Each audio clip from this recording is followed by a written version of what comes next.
Ya, bertemu kembali saudara dengan saya. Kita akan melanjutkan pelajaran dari Mazmur 37 yang saya beri judul Gaya Hidup yang Allah Tetapkan. Ya, bagian kedua, firman Tuhan dari ayatnya yang ketiga, dikatakan percayalah kepada Tuhan dan lakukanlah yang baik. Bapak Ibu Saudara, merupakan kesepakatan umum bahwa saat kita mempercayai seseorang, maka pengaruhnya kita akan mentaati orang tersebut. Apa saja yang dia sampaikan, dia katakan, kita dapat dengan mudah menerima dan melakukannya. Kenapa? Karena kita sudah memilih mempercayai orang tersebut. Ya, nah firman Tuhan di dalam Alkitab tadi dikatakan percayalah kepada Tuhan dan lakukanlah yang baik. Kita sering mendengar pernyataan God is good all the time. All the time, God is good. Ya, Allah itu baik dalam sepanjang hidup kita.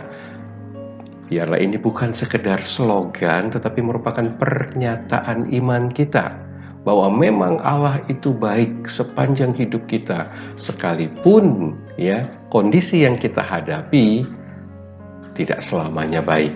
Sekalipun apa yang kita hadapi hari-hari ini tidak sesuai harapan kita, tetapi mari miliki keyakinan bahwa Allah tetap baik sepanjang hidup kita. Dia mengizinkan setiap kita mengalami masa-masa sulit. Dia mengizinkan kita mengalami semua yang buruk, tetapi sejatinya Dia tidak merelakan hal itu ya.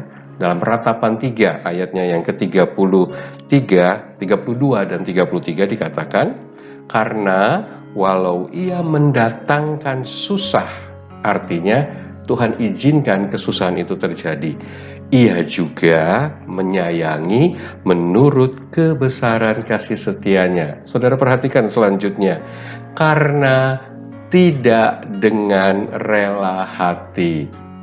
Wow, begitu Tuhan mengasihi kita. Dia lakukan semua yang menyusahkan atau Dia izinkan kita alami masa sulit, tetapi dengan tidak rela hati Ia menindas dan merisaukan anak-anak manusia. Nah, saudara, itulah pribadi Allah kita. Dalam Hosea 6 ayat 1 dikatakan, mari kita berbalik kepada Tuhan. Kenapa? Karena Dialah yang dikatakan di sana menerkam, tetapi juga yang menyembuhkan. Ya, dikatakan yang telah memukul, tetapi juga membalut. Bapak Ibu Saudara, seperti seorang ayah terhadap anaknya. Ketika anak-anak kita nakal, melanggar semua aturan, biasanya kita mendera mereka dengan hukuman secara fisik. Tetapi kadang-kadang sebagai ayah kita tidak sampai hati. Akhirnya kita juga yang harus membalut ataupun ikut menyembuhkan apapun bekas-bekas deraan yang kita sengaja lakukan saat anak-anak kita nakal. Demikian karakter yang Allah tunjukkan. Dia tetap Allah yang baik, yang tidak merancangkan kecelakaan dalam hidup kita. Nah, selanjutnya saya kembali ke kalimat, percayalah kepada Tuhan dan lakukanlah yang baik. Saudara, waktu kita mengatakan kita percaya kepada Tuhan, tetapi di waktu yang sama kita bersikap seenaknya, ini adalah tindakan yang tidak bertanggung jawab. Kenapa? Karena waktu kita percaya kepada Tuhan, kita juga harus melakukan apa yang baik. Kenapa?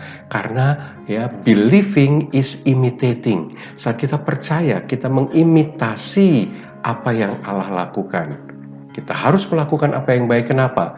Karena Dia adalah pribadi yang baik. Jadi sekali lagi, percayalah kepada Tuhan, lakukanlah yang baik. Saat kita percaya kepada Tuhan, di waktu yang sama saudara dan saya dituntut untuk berperilaku yang baik. Karena Allah kita adalah Allah yang baik.